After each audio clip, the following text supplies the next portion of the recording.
Hello friends, मैं आलोक श्रीवास्तव एक बार फिर से आप सभी का अपने YouTube चैनल में स्वागत करता हूं। दोस्तों, आज हम आप लोगों को टेंस के बारे में बताएंगे।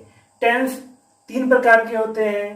पहला होता है प्रेजेंट टेंस, जिसे वर्तमान काल। दूसरा होता है पास्ट टेंस, जो बीता हुआ समय रहता है उसे हम पास्ट टेंस कहते हैं, अर्थात भूतकाल। और जो तीसरा होता है वह होता है फ्यूचर टेंस। तो टेंस तो तीन प्रकार के होते हैं, परंतु प्रत्येक टेंस के चार चार भाग होते हैं। प्रेजेंट टेंस के भी चार भाग हो जाएंगे, पास्ट टेंस के भी चार भाग होते हैं और फ्यूचर टेंस के भी चार भाग होते हैं। तो प्रेजेंट टेंस का जो पहला भाग है वह क्या है, उसे क्या कहते हैं? उसे प्रेजेंट इंडेफिनिट टेंस कहते हैं। तो हम आज आप लोगों को प्रेजेंट इंडेफिनिट टेंस के बारे में बताएंगे। तो पहला क्या होता है? पहला होता है present indefinite tense. Present indefinite tense की पहचान क्या है? प्रेजेंट इंडेफिनिट टेंस के हिंदी वाक्यों के अंत में ता है, ती है, ते है आदि शब्द आते हैं। यदि हिंदी वाले वाक्यों के अंत में ये सब आएंगे तो ये सब क्या हो जाएंगे? प्रेजेंट इंडेफिनिट टेंस हो जाएंगे। जैसे हम पानी पीते हैं, लास्ट में क्या दिया है? लास्ट में ते है, तो ये क्या हो जाएगा? प्रेजेंट इंडेफिनिट टेंस हो जाएगा। जैसे एक वाक्य और बताते हैं, राम स्कूल जाता है। राम स्कूल जाता है, तो इसमें भी हम देखेंगे लास्ट में क्या दिया गया है? लास्ट में ता है दिया गया है, तो ये हमारा क्या हो जाएगा? प्रेजेंट इंडेफिनिट टेंस हो जाएगा। लेकिन एक चीज और आप लोग याद रखिए कि हमेशा हम पहचान के ऊपर ही नहीं जाएंगे। कभी कभी लास्ट में ता दिया रहता है तो भी वो प्रेजेंट इंडेफिनिट नहीं होता, थोड़ा थोड़ा सा एक्सेप्शन हो जाता है। तो इसीलिए हम पहचान से ज्यादा क्या माने रखेंगे, इसकी डिफिनेशन के ऊपर जाएंगे। प्रेजेंट इंडेफिनिट टेंस की डिफिनेशन क्या होती है, ये चीज याद रखिए कि प्रेजेंट इंडेफिनिट टेंस वाले वाक्यों से हमें यह पता चलता है कि कार्य जो है हमारा वह वर्तमान समय में होता है। अगर कोई भी कार्य वर्तमान समय में होता है तो वो हमारा क्या हो जाएगा? वो हमारा प्रेजेंट इंडेफिनिट टेंस हो जाएगा। जैसे हम पानी पीते हैं, क्या पता चल रहा है कि हम पानी पीते हैं, ये वर्तमान समय में पानी पीते हैं, ये हमारा वर्तमान समय का कार्य का बोध करा रहा है, इसीलिए ये क्या हो जाएगा? प्रेजेंट इंडेफिनिट टेंस हो जाएगा। दूसरा एग्जांपल समझते हैं, राम स्कूल जाता है, यानी हमें इससे ये सूचना मिल रही है कि राम अभी भी स्कूल जाता है, यानी कि राम कार्य करता है, वर्तमान समय में राम कार्य करता है, तो ये हमारा क्या हो जाएगा? प्रेजेंट इंडेफिनिट टेंस हो जाएगा। प्रेजेंट इंडेफिनिट टेंस की दो सहायक क्रियाएं होती हैं। हेल्पिंग वर्ब को क्या कहते हैं? सहायक क्रिया, helping verb. Present indefinite tense की कितनी सहायक क्रियाएं होती हैं? दो सहायक क्रियाएं, एक डू हो गया और दूसरा डज हो गया। ये आप लोग याद कर लीजिए। प्रेजेंट इंडेफिनिट टेंस की कितनी सहायक क्रियाएं होती हैं? डू और डज। एक चीज और याद रखिए, प्रेजेंट इंडेफिनिट टेंस के साधारण वाक्यों में सहायक क्रिया का प्रयोग नहीं होता है। अर्थात अगर हमारा प्रेजेंट इंडेफिनिट टेंस है और वह हमारा अफर्मेटिव सेंटेंस में है तो ना तो हम डू का प्रयोग करेंगे और ना तो हम डज का प्रयोग करेंगे। डू और डज का प्रयोग तब हम करेंगे जब हमारा प्रेजेंट इंडेफिनिट टेंस हो और वाक्य हमारा नेगेटिव सेंटेंस हो या इंट्रोगेटिव सेंटेंस हो, तब हम डू और डज का प्रयोग करेंगे। और डू का प्रयोग कब करते हैं, डज का प्रयोग कब करते हैं? ये हमारा नेगेटिव और इंट्रोगेटिव सेंटेंस में ही होता है। तो हमारा सब्जेक्ट क्या रहेगा, किसके साथ हम डू का प्रयोग करेंगे, किसके साथ हम डज का प्रयोग करेंगे, वो हम आप लोगों को नेगेटिव और इंट्रोगेटिव में अभी बताएंगे। सबसे पहले हम आप लोगों को अफर्मेटिव का नियम बताते हैं। अगर मान लीजिए हमारा वाक्य साधारण वाक्य है, तब हम उसको हिंदी से अंग्रेजी में कैसे ट्रांसलेशन करेंगे? अफर्मेटिव का रूल, अफर्मेटिव सेंटेंस अगर रहेगा तब उसको हम कैसे हिंदी से अंग्रेजी में ट्रांसलेशन करेंगे? सबसे पहले ये याद रखिए कि अगर हमारा प्रेजेंट इंडेफिनिट टेंस का अफर्मेटिव सेंटेंस है तो ना तो हम सहायक क्रिया का प्रयोग नहीं करेंगे, ना तो डू का प्रयोग करेंगे, ना तो डज का प्रयोग करेंगे। सबसे पहले अफर्मेटिव के लिए ये सामने नियम दिया गया है अफर्मेटिव, इसके लिए आप लोग के सामने स्ट्रक्चर दिया गया है, फॉर्मूला। क्या करते हैं? सबसे पहले हम सब्जेक्ट लिखेंगे। किसी भी वाक्य में जिसके विषय में बात करते हैं उसे सब्जेक्ट कहते हैं ना, तो जब भी हमें हिंदी से अंग्रेजी में लिखना रहेगा सबसे पहले सब्जेक्ट लिखेंगे। फिर उसके बाद मुख्य क्रिया का फर्स्ट फॉर्म दिया गया है ना, first form of the verb, यानी कि मुख्य क्रिया का फर्स्ट फॉर्म लगाएंगे। ना तो डू लगाएंगे ना तो डज लगाएंगे, सहायक क्रिया का प्रयोग नहीं करना है। उसके बाद भी क्या दिया गया, फिर ऑब्जेक्ट दिया गया है। लेकिन एक चीज और याद रखिए, अगर हमारा अफर्मेटिव सेंटेंस है तो सबसे पहले हम सब्जेक्ट, उसके बाद मुख्य क्रिया का फर्स्ट फॉर्म लिखेंगे। लेकिन मुख्य क्रिया के फर्स्ट फॉर्म में हम यस या ईएस भी जोड़ते हैं। कब जोड़ते हैं ये आप लोगों को याद रहना चाहिए। मुख्य क्रिया के फर्स्ट फॉर्म में यस या ईएस केवल प्रेजेंट इंडेफिनिट टेंस के अफर्मेटिव सेंटेंस में ही लगाया जाता है। अगर हमारा प्रेजेंट इंडेफिनिट टेंस का नेगेटिव और इंट्रोगेटिव सेंटेंस है तो उसमें हम मुख्य क्रिया के फर्स्ट फॉर्म में यस या ईएस नहीं लगाएंगे। मुख्य क्रिया के फर्स्ट फॉर्म में यस या ईएस कब लगाते हैं हम? मुख्य क्रिया के फर्स्ट फॉर्म में यस या ईएस हम केवल साधारण वाक्यों में लगाते हैं, और वो भी हमेशा नहीं लगाते हैं। क्या हमारा प्रेजेंट इंडेफिनिट टेंस रहेगा और हमेशा हम प्रेजेंट इंडेफिनिट टेंस के साधारण वाक्यों में यस या ईएस लगाएंगे? नहीं। उसके लिए यस या यस लगाने के लिए नियम है। मुख्य क्रिया के फर्स्ट फॉर्म में यस या यस कब लगता है? वाक्य हमारा अफर्मेटिव सेंटेंस होना चाहिए, और अफर्मेटिव सेंटेंस के साथ साथ उसका कर्ता ही, सी, इट अथवा कोई नाम हो, और वो भी नाम एक वचन का हो, तब हमारा मुख्य क्रिया के फर्स्ट फॉर्म में यस या यस लगेगा, वरना नहीं लगेगा। दूसरी चीज, अफर्मेटिव सेंटेंस में डू और डज का प्रयोग नहीं होता है। अगर हमारा वाक्य अफर्मेटिव के स्थान पर अब निगेटिव सेंटेंस में जाता है या इंट्रोगेटिव सेंटेंस में रहेगा, तब हम सहायक क्रिया डू और डज का प्रयोग करते हैं। डू और डज का प्रयोग कब करते हैं हम? प्रेजेंट इंडेफिनिट टेंस के नेगेटिव और इंट्रोगेटिव वाले वाक्यों में। अगर मान लीजिए हमारे कर्ता नेगेटिव या इंट्रोगेटिव में ही, सी, इट और कोई नाम है तो उसके साथ डज लगाएंगे। अगर मान लीजिए हमारा कर्ता आई, यू, वी, दे और बहुवचन है तो उसके साथ डू का प्रयोग करेंगे। ये समझ में आया आप लोगों को? और अगर उसके बाद सामने क्या दिया गया है? सूत्र। साधारण वाक्य है तब सबसे पहले हम कर्ता लिखेंगे, मुख्य क्रिया का फर्स्ट फॉर्म लिखेंगे। अगर हमारा कर्ता ही, सी, इट कोई नाम है तो उसमें यस यस लगाएंगे, अन्यथा नहीं लगाएंगे, फिर ऑब्जेक्ट लिख देंगे। नेगेटिव सेंटेंस रहेगा तो सबसे पहले कर्ता लिखते हैं, फिर डू और डज दोनों में से एक लगाएंगे, वो भी सब्जेक्ट के अनुसार। फिर मुख्य क्रिया का फर्स्ट फॉर्म लिखेंगे, मुख्य क्रिया के फर्स्ट फॉर्म से पहले नॉट लगाएंगे, फिर मुख्य क्रिया का फर्स्ट फॉर्म, फिर ऑब्जेक्ट लिखेंगे। उसके बाद इंट्रोगेटिव सेंटेंस पर आएंगे। इंट्रोगेटिव सेंटेंस पर जाएंगे, सबसे पहले हम डब्ल्यूएच टाइप किसे कहते हैं? प्रसूचक शब्दों को कहते हैं। पहले हम प्रसूचक शब्द व्हाई, व्हेन, वेयर ये सब लिखेंगे। उसके बाद डू और डज में से एक लिखेंगे सब्जेक्ट के अनुसार, अकॉर्डिंग ऑफ दी सब्जेक्ट। फिर उसके बाद सब्जेक्ट लिखेंगे। फिर अगर इंट्रोगेटिव में नहीं दिया गया है तब हम नॉट लगाएंगे, नहीं दिया रहेगा तब हम नॉट का प्रयोग नहीं करेंगे। फिर मुख्य क्रिया का फर्स्ट फॉर्म लगाएंगे, फिर ऑब्जेक्ट लिखेंगे, फिर लास्ट में इंट्रोगेटिव सिंबल लगा देंगे। ये तो आप लोगों को समझ में आ गया होगा। अब हम आप लोगों को ट्रांसलेशन करके बताते हैं, तब आप लोगों को समझ में आता है। जैसे मान लीजिए एक वाक्य है, राम स्कूल जाता है, तो इसमें हम देखेंगे सबसे पहले कि ये हमारा प्रेजेंट इंडेफिनिट टेंस है कि नहीं है। लास्ट में ता है present indefinite tense. Present indefinite tense का ये साधारण वाक्य है, तो साधारण वाक्य के लिए हमने कौन सा सूत्र रखा सामने? सबसे पहले सब्जेक्ट राम। राम के बाद न तो डू का प्रयोग होगा न तो डज का प्रयोग होगा। क्यों नहीं होगा? क्योंकि वाक्य साधारण है। प्रेजेंट इंडेफिनिट टेंस के साधारण वाक्यों में डू और डज का प्रयोग नहीं करते हैं। उसके बाद क्या लिखेंगे? मुख्य क्रिया का फर्स्ट फॉर्म। तो राम का काम क्या है इसमें? जाता, अर्थात जाने की अंग्रेजी गो। अब उसके बाद हम देखेंगे साधारण वाक्य है तो यस या यस भी लगना चाहिए।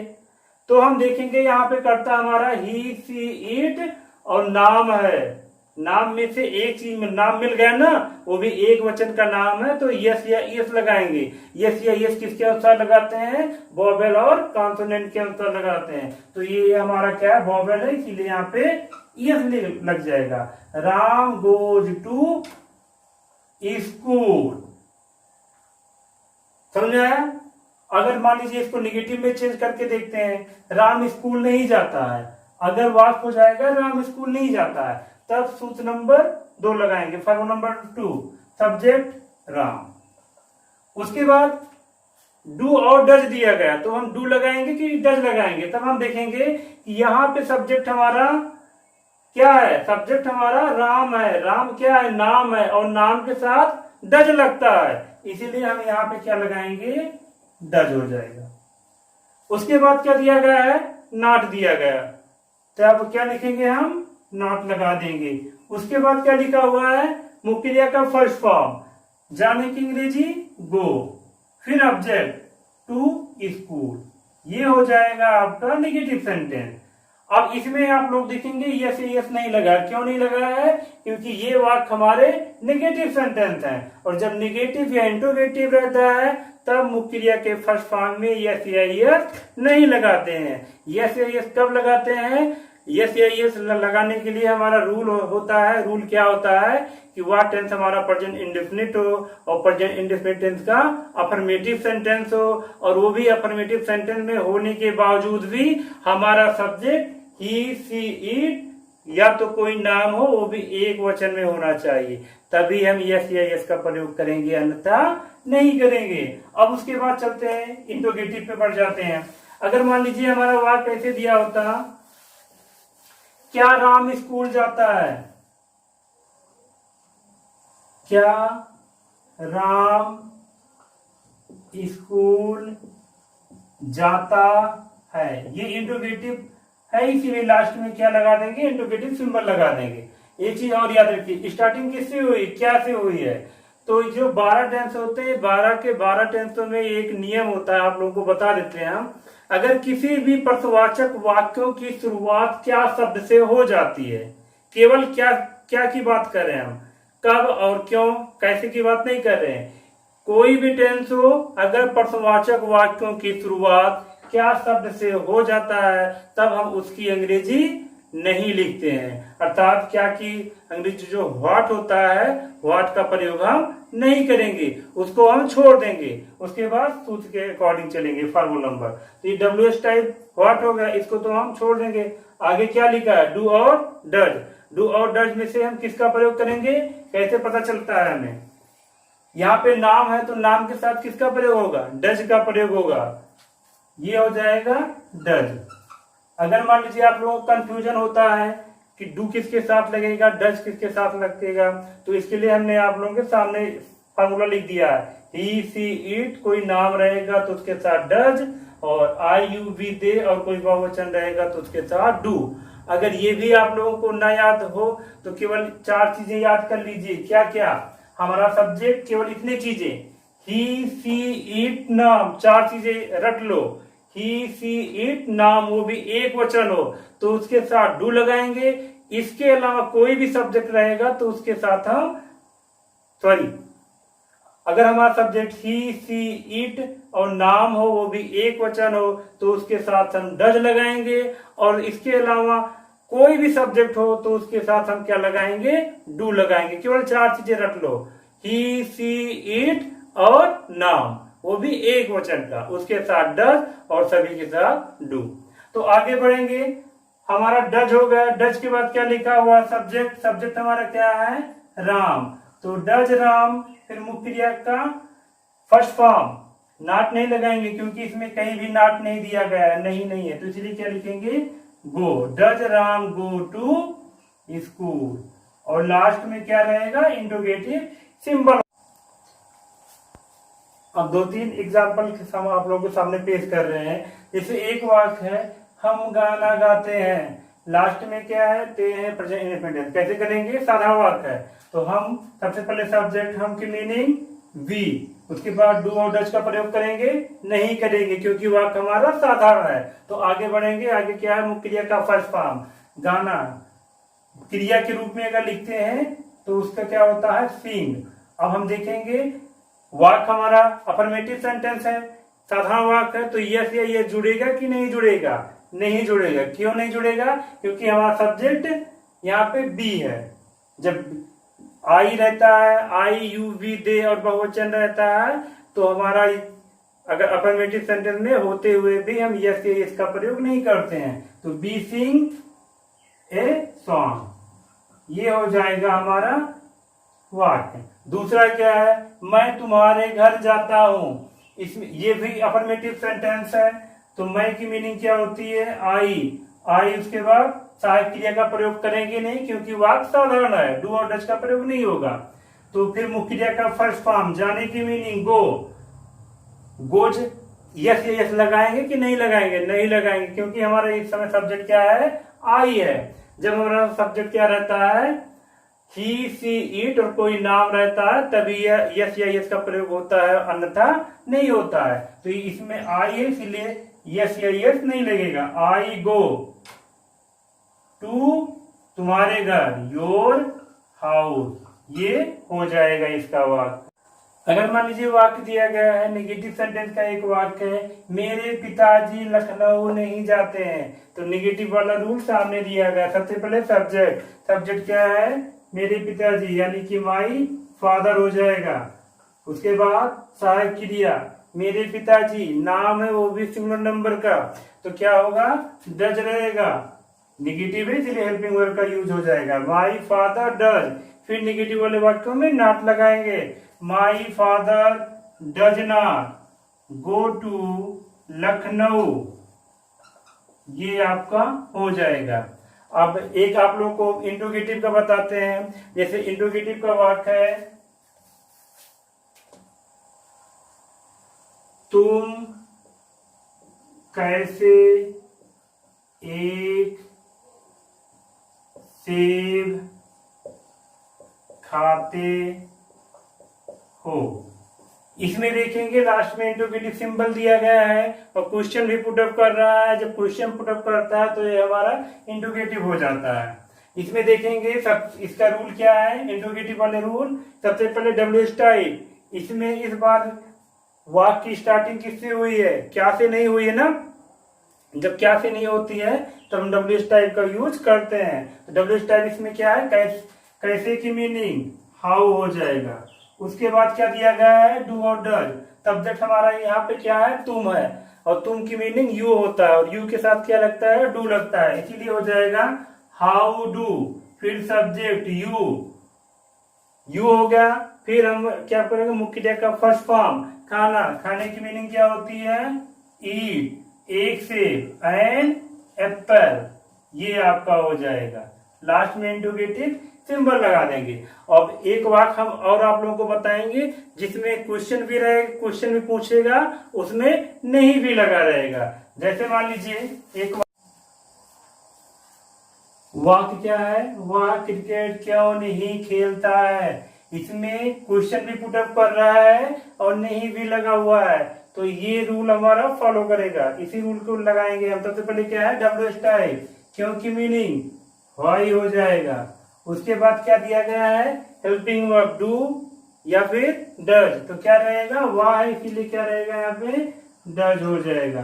फिर सब्जेक्ट ही, फिर क्या दिया गया है, सब्जेक्ट के बाद नॉट लगा हुआ है, तो हम यहाँ पे नॉट लगाएंगे। फिर मुख्य क्रिया का फर्स्ट फॉर्म, खेलना, खेलने की मीनिंग क्या होता है, प्ले, और क्रिकेट, प्ले द क्रिकेट, ये आपका हो जाएगा। एक वाक्य और आप लोगों को बताते हैं, जैसे वह फिल्म देखने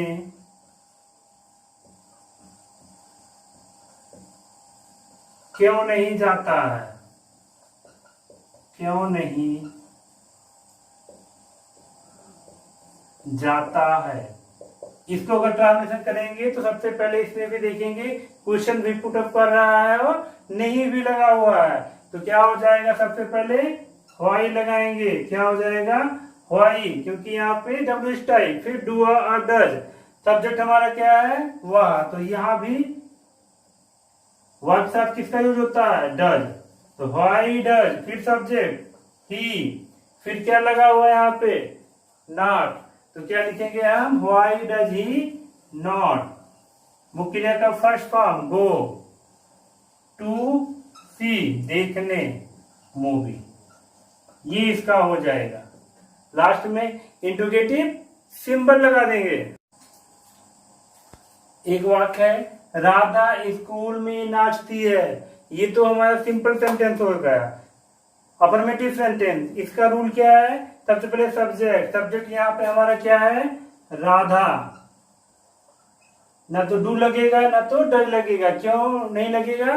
क्योंकि ये हमारा सिंपल सेंटेंस है। उसके बाद क्या हो जाएगा? मुख्य क्रिया का फर्स्ट फॉर्म नाचना अर्थात डांस।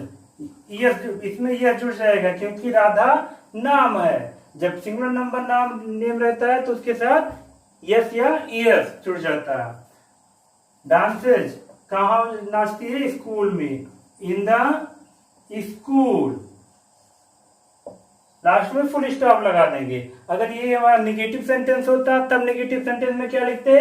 तब निगेटिव सेंटेंस में लिखते Radha does not dance in the school. तब हम डांसेज नहीं लगाते, यस या यस तब नहीं लगाते। क्यों नहीं लगाते? क्योंकि वो हमारा नेगेटिव सेंटेंस में हो जाता। तो हम उम्मीद करते हैं आप लोगों को ये प्रेजेंट इंडेफिनिट टेंस अच्छे से समझ में आ गया होगा। तो हम आने वाले कल के वीडियो में हम आप लोगों को प्रेजेंट कंटीन्यूअस के बारे में बताएंगे।